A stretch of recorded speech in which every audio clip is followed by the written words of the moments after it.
दोस्तों हम पढ़ते हैं परमाणु त्रिज्या के प्रकार। क्या पढ़ते हैं? परमाणु त्रिज्या के प्रकार पढ़ते हैं। उसमें सबसे पहले अपन प्रकार पढ़ते हैं सहसंयोजक त्रिज्या। सहसंयोजक त्रिज्या क्या होती है, इसके बारे में अपन विस्तृत अध्ययन करेंगे। क्या करेंगे? विस्तृत अध्ययन करेंगे। सहसंयोजक त्रिज्या किसी तत्व के दो समान परमाणु एकल बंध से क्या हो, बंधे हो, यानी कि दो परमाणु एकल बंध से बंधे हुए हो, उसे क्या कहते हैं? सहसंयोजक त्रिज्या कहते हैं। क्या कहते हैं? सहसंयोजक त्रिज्या कहते हैं, यानी किसी तत्व के दो समान परमाणु एकल बंध से बंधित हो तो उन दोनों परमाणुओं के नाभिक के मध्य की दूरी के आधे मान को क्या कहते हैं?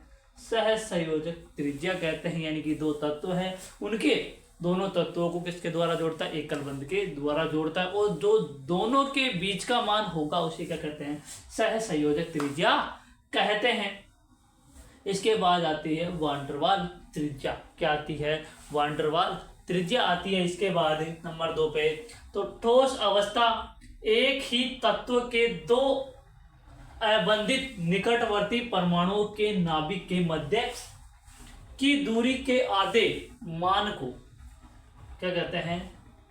वान डेर वाल त्रिज्या कहते हैं। यानी कि ठोस अवस्था एक ही तत्व के दो अबंधित निकटतम परमाणु के नाभिक के मध्य की दूरी के आधे मान को क्या कहते हैं? वान डेर वाल त्रिज्या कहते हैं। अब आता है नंबर 3 पे धात्विक त्रिज्या।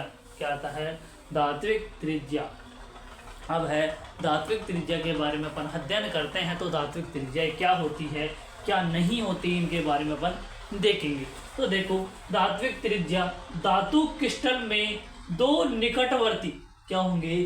दो निकटवर्ती परमाणुओं के नाभिक के बीच की दूरी के आधे मान को क्या कहते हैं? धात्विक त्रिज्या कहते हैं। यानी कि किसके मान को?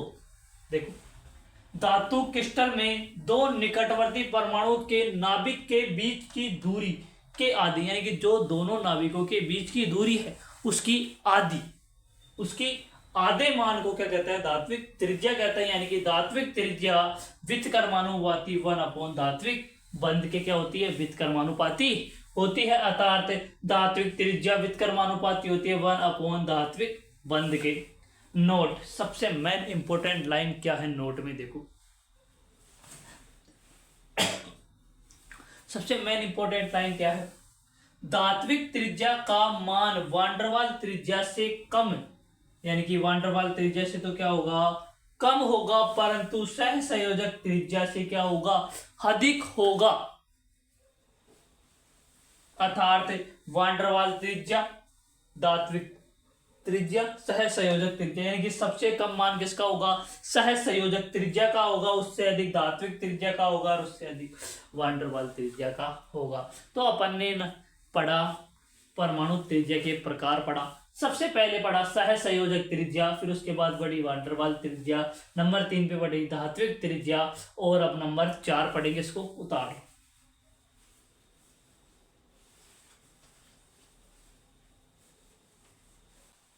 हाँ, तो दोस्तों अपन पढ़ते हैं नंबर 4। क्या पढ़ते हैं? परमाणु त्रिज्या में नंबर पढ़ते हैं 4, यानी कि आयनिक त्रिज्या। क्या पढ़ते हैं? आयनिक त्रिज्या। अब आयनिक त्रिज्याएं होती क्या है, उनके बारे में अपन संपूर्ण अध्ययन करेंगे। सबसे पहले आती है आयनिक त्रिज्या। आयनिक त्रिज्या दो प्रकार की होती है। कितने प्रकार की होती है आयनिक त्रिज्या? 2 प्रकार की होती है। आयनिक त्रिज्या कितने प्रकार की होगी? 2 प्रकार की। फिर पढ़ते हैं अपन नंबर 1 धनात्मक धनायन त्रिज्या। क्या? धनायन त्रिज्या। ठीक है, धनायन त्रिज्या।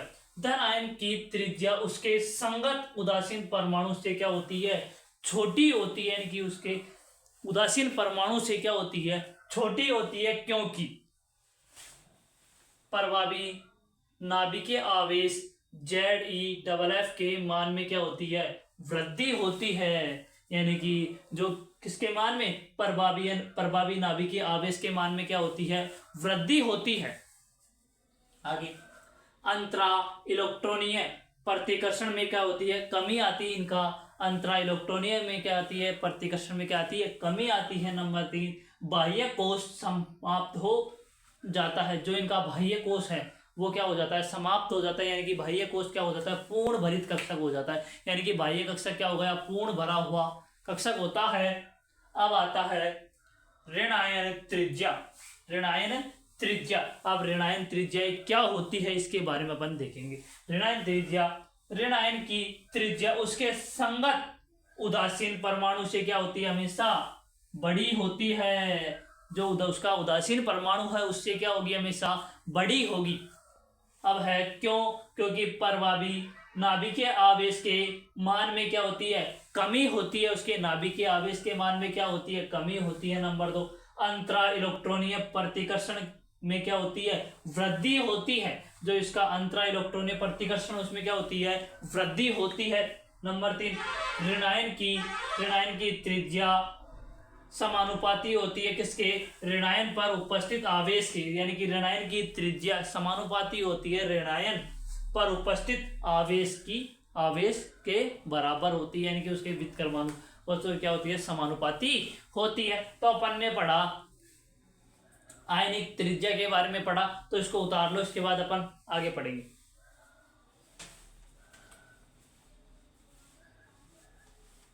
हाँ, तो हम पढ़ते हैं परमाणु त्रिज्या को प्रभावित करने वाले कारक। क्या पढ़ते हैं, परमाणु त्रिज्या को प्रभावित करने वाले कारक। इसमें नंबर 1 है, परमाणु त्रिज्या व्युत्क्रमानुपाती होती है 1/ZeF है, यानी कि परमाणु आवेश के क्या होती है, व्युत्क्रमानुपाती होती है। नंबर 2, कोश की संख्या के लिए, किसकी संख्या के लिए, कोश की संख्या के लिए परमाणु त्रिज्या समानुपाती होती है। कोश की संख्या, यानी कि कोश की संख्या के लिए परमाणु त्रिज्या समानुपाती होती है कोश की संख्या के।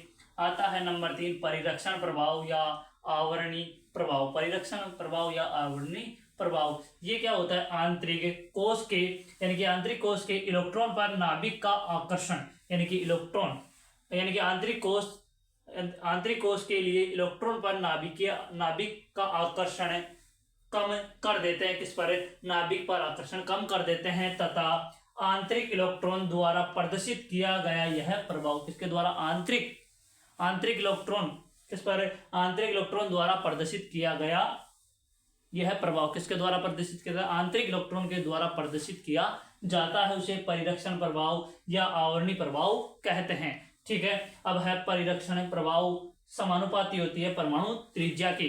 ठीक है, तो अपन ने पढ़ा परमाणु त्रिज्या को प्रभावित करने वाले कारक। क्या पढ़ा, परमाणु त्रिज्या को प्रभावित करने वाले कारक। इसको उतार लो, फिर आगे नेक्स्ट पढ़ेंगे। हाँ, तो अपन पढ़ते हैं, उसके बाद में पढ़ते हैं। हाँ, अपन पढ़ते हैं परमाणु त्रिज्या की आवर्तिता। क्या पढ़ते हैं, परमाणु त्रिज्या की आवर्तिता क्या होती है। इसमें नंबर 1 आता है, आवर्त में परमाणु त्रिज्या कम होती है। आवर्त में परमाणु त्रिज्या क्या होती है, कम होती है, जबकि वर्ग में परमाणु त्रिज्या क्या होती है, अधिक होती है, क्योंकि ZeF के मान में वृद्धि होती है। अर्थात कोश की संख्या समान रहने पर, किसकी संख्या, कोश की संख्या समान रहने पर तथा इलेक्ट्रॉन की संख्या में क्या होती है, वृद्धि होती है। इसी कारण क्या होती है, आवर्त में परमाणु की त्रिज्या का मान क्या होता है, कम होता है। तो परमाणु त्रिज्या का मान कम किस लिए होता है, क्योंकि कोश की संख्या क्या रहती है, समान रहती है, इलेक्ट्रॉन की संख्या में क्या होती रहती है, वृद्धि होती रहती है परमाणु क्रमांक बदलने के कारण। नोट, प्रत्येक आवर्त में halogen fluorine, chlorine, bromine, iodine का आकार सबसे कम होता है। यानी कि किन किन तत्वों का हेलोजन, यानी कि प्रत्येक आवर्त में हेलोजन, किसके लिए, हेलोजन के लिए फ्लोरीन, क्लोरीन, ब्रोमीन, आयोडीन का आकार क्या होता है, सबसे कम होता है। इनका आकार क्या होता है, सबसे कम होता है। आगे, वर्ग में ऊपर से नीचे आने पर परमाणु त्रिज्या के मान में क्या होती है, वृद्धि होती है। यानी कि वर्ग में ऊपर से नीचे आने पर परमाणु त्रिज्या के मान में क्या होती है, वृद्धि होती है।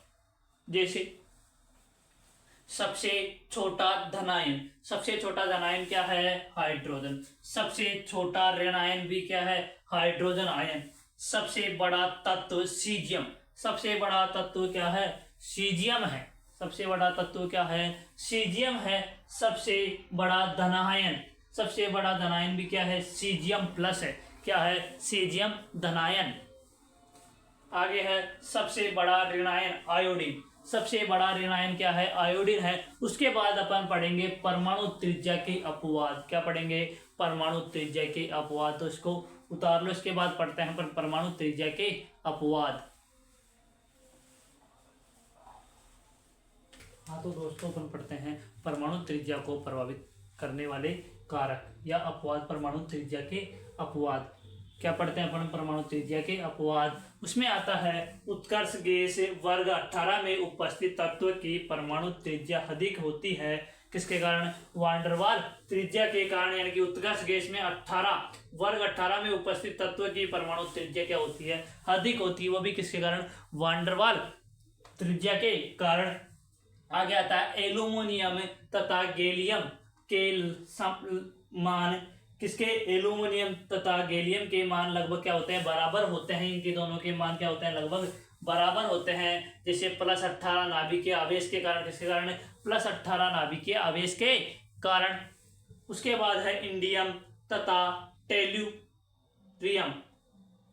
किसके, इंडियम तथा टेल्यूरियम के आकार लगभग, इनके आकार भी क्या होते हैं, दोनों के लगभग बराबर होते हैं। लेंथेनाइट संकुचन के कारण। किसके कारण होता है ये, लेंथेनाइट संकुचन के कारण होता है। आगे आता है 5D तत्वों की श्रेणी का आकार 4D श्रेणी के आकार के लगभग बराबर होता है। यानी कि 5D और 4D श्रेणी के तत्वों का आकार क्या होता है, लगभग बराबर होता है। आकार क्या होता है, दोनों का लगभग बराबर होता है। वो भी किसी कारण, लेंथेनाइट संकुचन के कारण। अब लेंथेनाइट संकुचन होता क्या है, क्या लेंथेनाइट संकुचन होता क्या है, लेंथेनाइट श्रेणी में परमाणु क्रमांक बढ़ने पर त्रिज्या का मान क्या करता है, क्या होता है, घटता है। यानी कि ज्यों ही परमाणु क्रमांक बढ़ेंगे त्रिज्या का मान, किसका मान है, त्रिज्या का मान क्या होता है, घटता जाता है। उसे लेंथेनाइट संकुचन कहते हैं। उसे क्या कहते हैं, लेंथेनाइट संकुचन कहते हैं। तो अपन ने पढ़ा परमाणु त्रिज्या के अपवाद पढ़ा, लेंथेनाइट संकुचन पढ़ा। बाकी अपन कल पढ़ेंगे, इसको उतार लो।